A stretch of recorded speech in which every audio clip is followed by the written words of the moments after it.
On adore Brahim Diaz, attention, MVP sans doute de la compétition avant cette finale.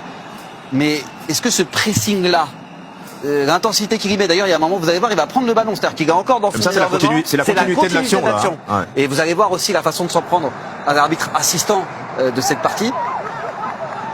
Bon, ça déjà en temps normal, quand tu vilipends l'arbitre comme ça, les cartons jaunes. Voilà. En plus, il va aller ensuite voir Monsieur Ndala sur ce match-là. Et presque, on a l'impression que l'attitude corporelle de l'arbitre, il est en train de lui dire oui, mais attends, je vais regarder gentiment. Ouais, on va le voir sur cette image. Ici, il y a Monsieur Ndala qui va être donc.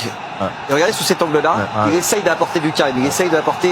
On a l'impression que l'arbitre se calme de lui-même, parce qu'il doit être monté à une telle échelle en termes émotionnels, en termes d'adrénaline, qu'il se dit presque calme-toi Brahim, mais il faut que je me calme aussi, parce que juste avant, il y a peut-être cette faute qui lui reste en tête, cette faute technique. Il avait pas l'air très énervé l'arbitre. Je trouve juste que c'est un raccourci dangereux de dire c'est Brahim Diaz qui appelle l'assistance vidéo. Bien sûr. C'est pas Brahim. Il y a un protocole et là on le voit, l'arbitre central, M. Ndala. Il montre son oreille. Exactement. Donc bien sûr. il attend la confirmation de l'arbitre de l'assistance vidéo et c'est l'arbitre qui dirige cette assistance vidéo qui va, oui ou non, prendre la décision de communiquer avec l'arbitre central en lui disant écoute, j'estime que cette situation, tu peux la vérifier, tout en rappelant aussi que l'assistance vidéo a été introduite initialement pour corriger les erreurs manifestes. Est-ce une erreur manifeste? À mes yeux, s'il siffle directement la faute sans assistance vidéo, c'est pas un scandale.